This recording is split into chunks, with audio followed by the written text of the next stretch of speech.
Let's go live on another bicycle live stream on Saturday, April the 3rd at 7 a.m. I've ridden 28 kilometres and it feels like a Sunday today. It's very windy, it's overcast, but my lapel mic should hopefully do the job, and hopefully you won't get much wind noise. But if you do, then this will never make it to YouTube. Anyway, I was recently interviewed on a podcast, and Chloe from the Planty Potty asked me a really good question. And in fact, if you want to listen to that interview, go to theplantypotty.com and you'll see that interview there.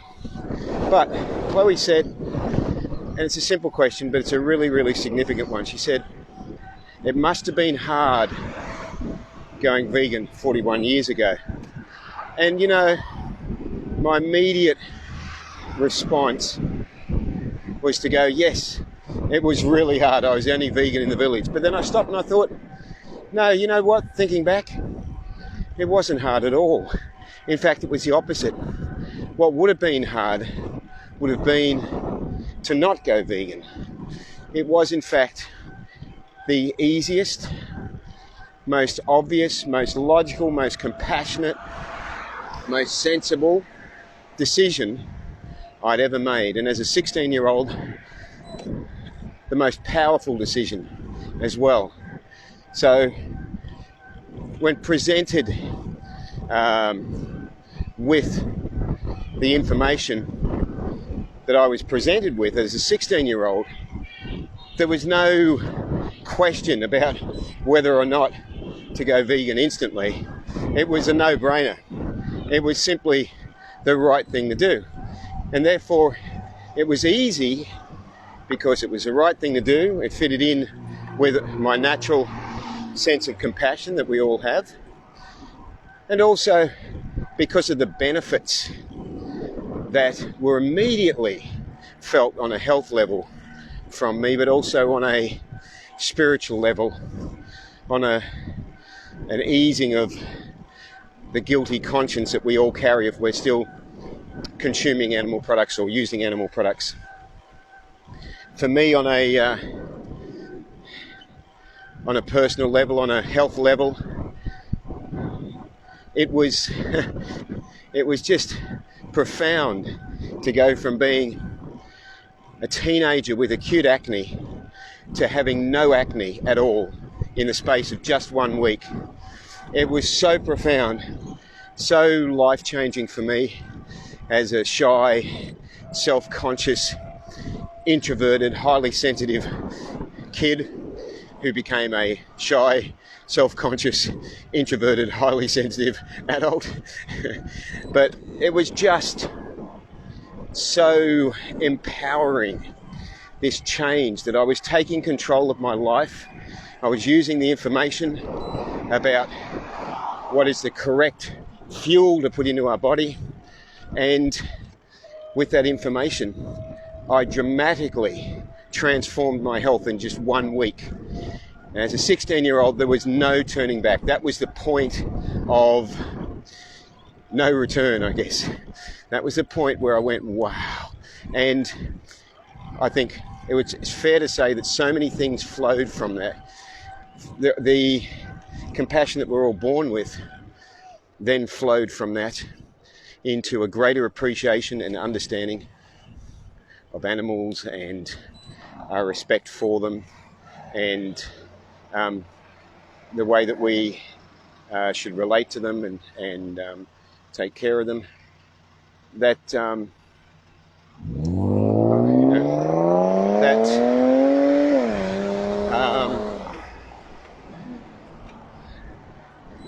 that also connected into this feeling of empowerment, that I'd taken control of my life, that I had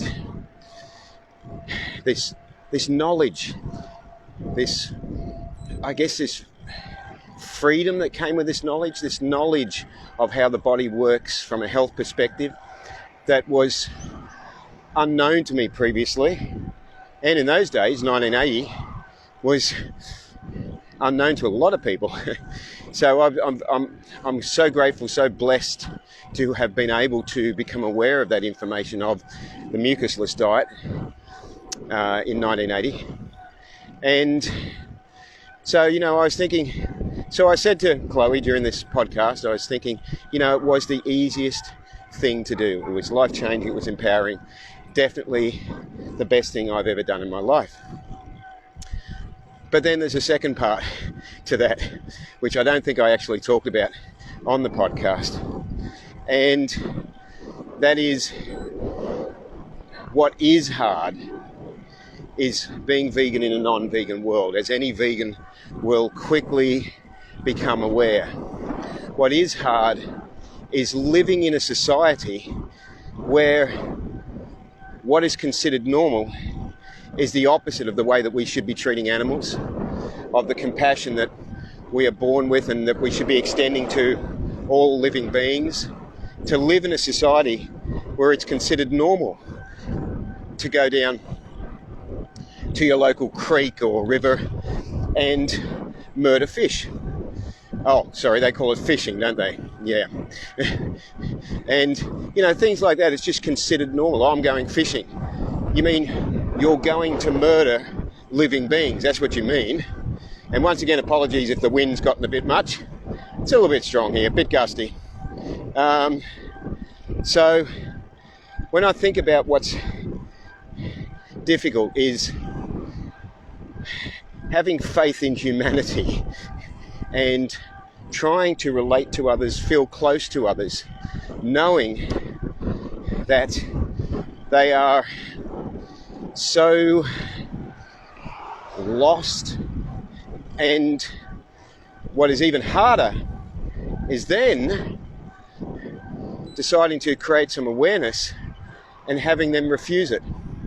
That is very, very difficult. And then seeing the continuing atrocities in the way that living beings are treated, that is so difficult to take day after day, month after month, year after year, which is one of the reasons why I made a conscious decision not to watch Dominion, because I knew I would be strongly and negatively affected by it in as far as how I would feel about humanity. And also with Seaspiracy, it's there, and I keep saying, maybe I should watch it tonight, maybe I should watch it. And then I think, I'm aware of a lot of the treatment of marine life, and it's going to be, the information that I get from watching something like that is going to be simultaneously empowering and disempowering, in that it could emotionally put me in a sense of more hatred towards mankind. Wow, that's a win now. Woo! If you can hear me through this, then you're doing well. It's quite a win. So, and the other thing that's hard is seeing friends and family not only spending decades being ridiculed by friends, family, workmates, neighbours, anyone you meet, because of a decision to live compassionately, to live lovingly, to live gently upon the earth, and to treat others gently and compassionately. What is hard is to be ridiculed for making that decision and to still stand up for what you believe in, to be ostracised, to be considered an outsider, to be openly criticised for making a decision to live compassionately. Again, coming back to how out of touch humanity is with our natural inbuilt compassion, that when somebody is living compassionately, they are criticised and ostracised for it. Oh, here comes the rain. Just let's add that to the wind. And so with the rain coming, I'm going to wind up and say that the other thing that is hard is seeing people that you love, seeing friends, family, developing coping mechanisms of denial or patterns of denial, because they're denying their natural compassion. Then they're going against what their good conscience tells them that they should be doing, and in doing so are psychologically disconnecting themselves from their natural compassion and setting themselves up to be unable to live a peaceful existence. And that's really, really hard to see that happening as well. And it makes it impossible, actually, to have any proper relationship with someone when they are in that state. So I hope the wind hasn't made this too hard to hear, but my goodness, it's windy and the rain is coming and I'm loving its ride. So hope that's given you something to think about. Remember, but my point is, being vegan is the best decision we ever make, because we make it selflessly to help others, knowing that in serving others, animals in this case, we find ourselves. So in serving others, we find ourselves, and we find that that is our natural way of living. Once we move away from selfishness towards selflessness, we find a peace that was eluding us previously.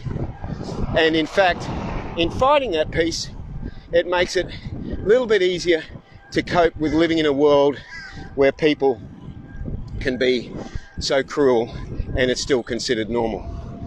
So, hope you have a great day. Remember to live vegan and save lives. Ahimsa.